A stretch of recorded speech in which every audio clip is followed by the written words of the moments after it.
board gamers, and welcome back to Not Board Gaming.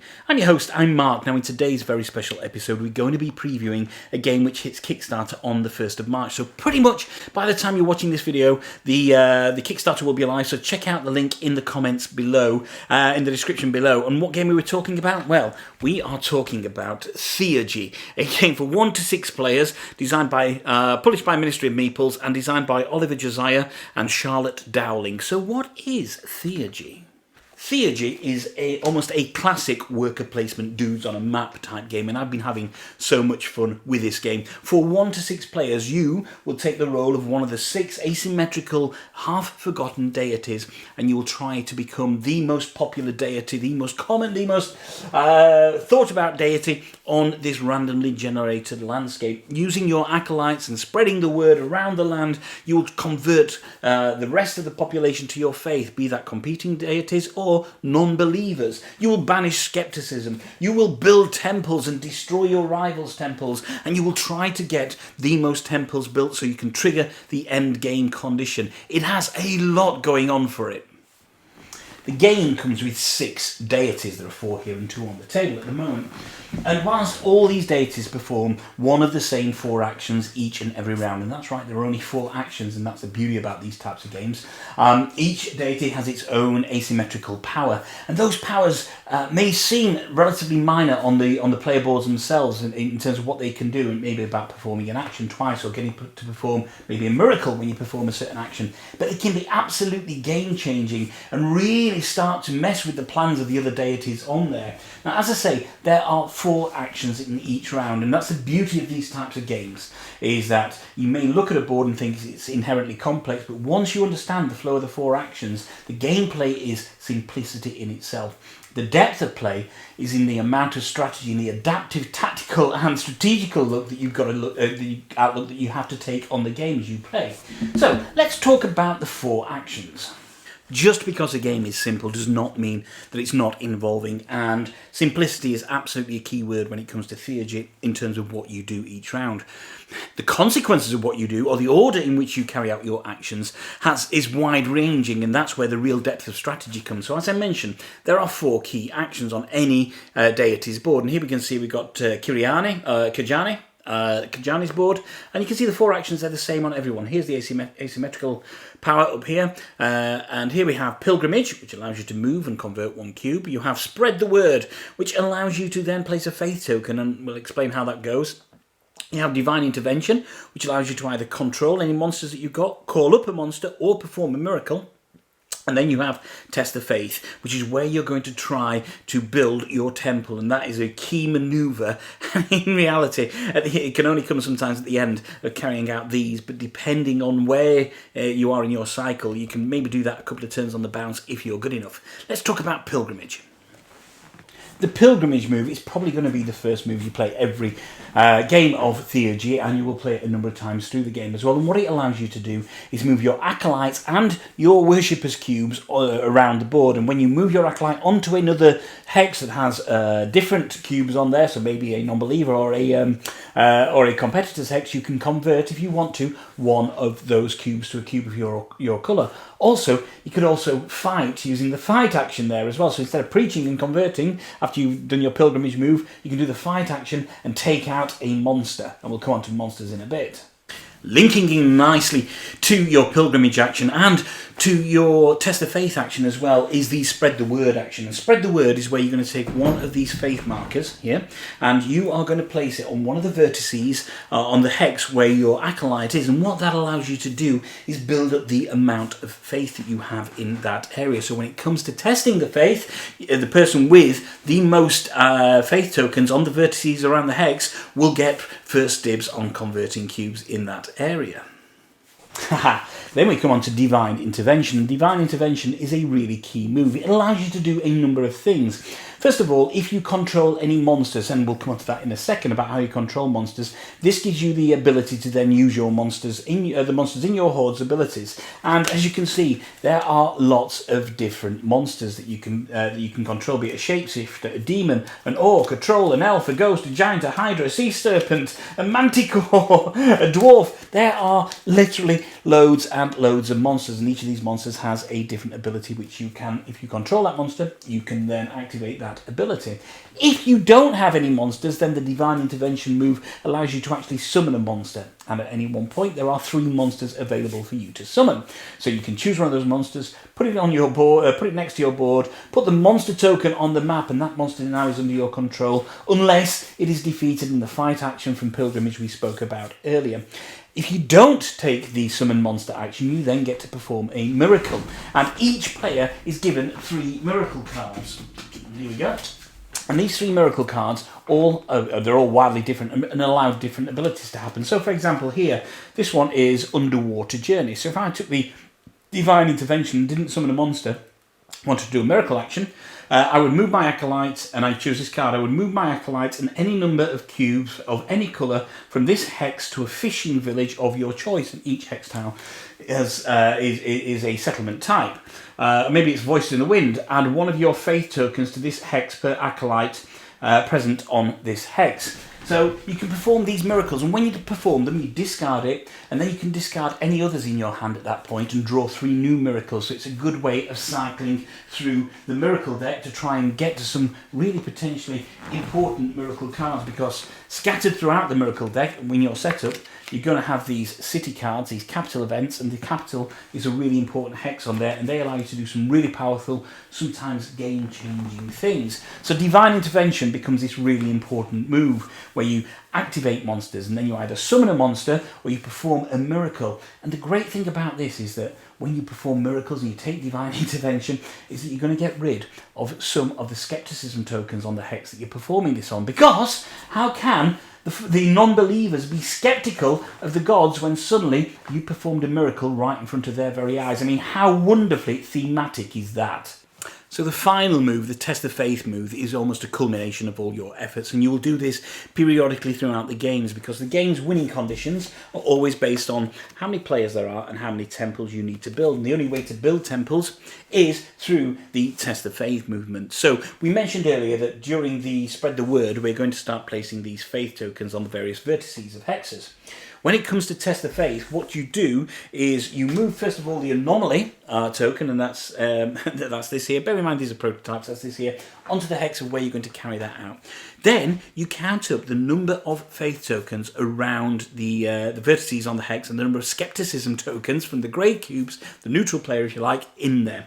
And the person who has the most faith tokens or skepticism tokens then performs the first conversion action. And what that is that you get to convert the difference between your faith tokens and the other player's faith tokens over to your cube. So it's a way of growing your number of cubes. But bear in mind, once you've done that, the next person that's got some tokens on there, faith token or skepticism tokens on there, is going to do it if there is a difference between another player.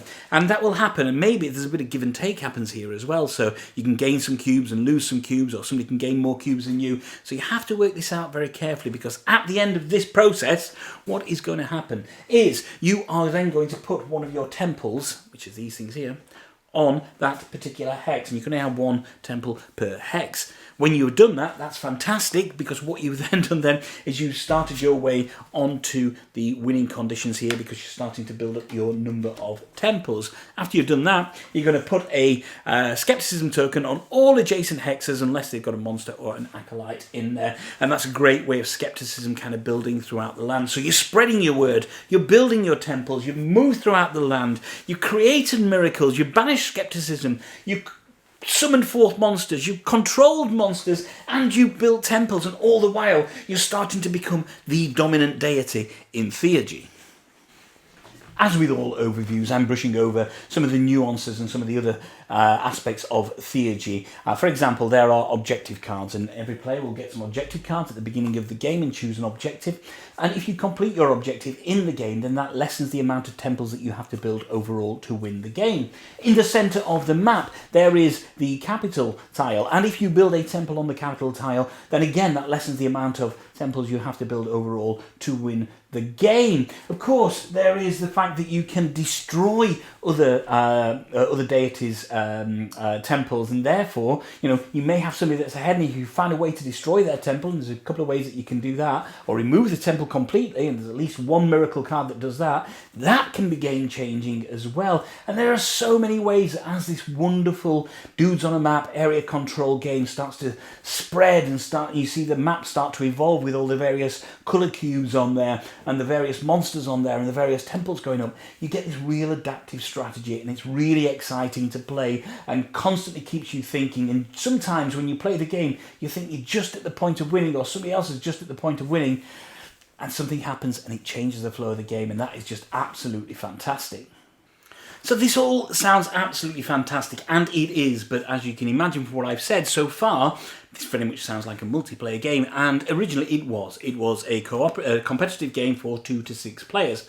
However, throughout the development process, Oliver and Charlotte have been in touch with many people and taken feedback from people who've been very well versed in the game. People like Will Brown over at The Hungry Gamer. Oh, by the way, if you want to see a game in full action, then please go and check out Hungry Gamer's videos on Theurgy. That gives you a really good view on how it plays. What Oliver and Charlotte have done is they've now developed AIs, which allows you to play the game solo, but not only solo. You see, the AIs work in such a way that if you're playing as a 2-player game, you can absolutely incorporate 1 or more AIs into that game as well and have this wonderful, sprawling, epic game. Now, the AI, the solo and AI component is still very much in development, so I don't have any printed components to show you at the moment, but I can tell you that each deity that you play as an AI has its own miracle, or its own power if you like, and then they will take turns in a structured order unless there's a way to get them to disrupt that order. The first turn that they will do, first thing they will do on their first turn is to do a pilgrimage and a spread the word action at the same time. The next go, they will do a divine intervention, and then they will test the faith. Of course, there are various decision procedures, there are various kind of priority schools in terms of which hex they move on to, which player they're going for. Now, I can tell you that this AI not only works a little bit well, it's potentially one of the better designed AIs that I've seen. I would say that I prefer how the AI works in Theurgy to how I think the AI works in a game like Scythe. And I love Scythe. I think Scythe is great, and the Automa Factory have done a fantastic job on the Automa. The thing about the AI in Theurgy is it actually feels like you're playing against another player. I played it as a solo player with 1 AI. I played it as a solo player against 2 AI, and let me tell you, that is punishing. That is some real challenge there. I'm too scared at the moment to introduce 3 AI, or maybe I do 2-handed and 3 AI, but it's just absolutely fantastic. What it also allows is a wealth of possibilities as well. So just last night I was playing the game on Tabletopia with Will Brown from Hungry Gamer, and we were playing a pair of us against an AI, and we can see that by the end of it we worked up a co-op strategy for this game. So I think there's real co-op potential here as well as a solo game. There is a lot to offer in Theurgy. It feels like a game from a far bigger company. And I think that's a really key part about Theurgy. I have this wonderful kind of thought-provoking, very thinky time when I'm playing Theurgy. I love the structure of the AI, the fact that it feels like the AI is an actual challenge and it's going out there, not necessarily doing its own thing, but the priority tokens means it can shift for you or go for another player if they're playing 2 of you. It feels like it's gunning me down, it's trying to beat me. It works to the same victory conditions, dynamic and changing victory conditions as you do. It's going to head for that capital tile to start off with to try and build a temple there. If you can take that out, and that's great. And there are so many factors that make it such a truly enjoyable game. There are some similarities with Theurgy, with a game like Scythe. And don't get me wrong, I absolutely love Scythe. I think Scythe is fantastic. I think the Automa for Scythe is very, very good.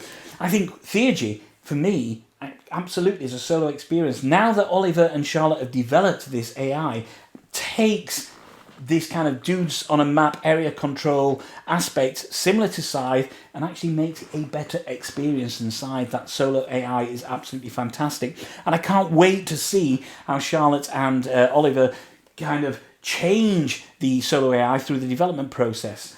As I mentioned slightly earlier, Theurgy is a game which belies the fact that it comes from a relatively small publisher. This game feels like it comes from a lot bigger company, and I think that's testament to the design work that Oliver and Charlotte have done, to the artwork of everybody involved, the quality of the components, and bear in mind this is prototype stage at the moment.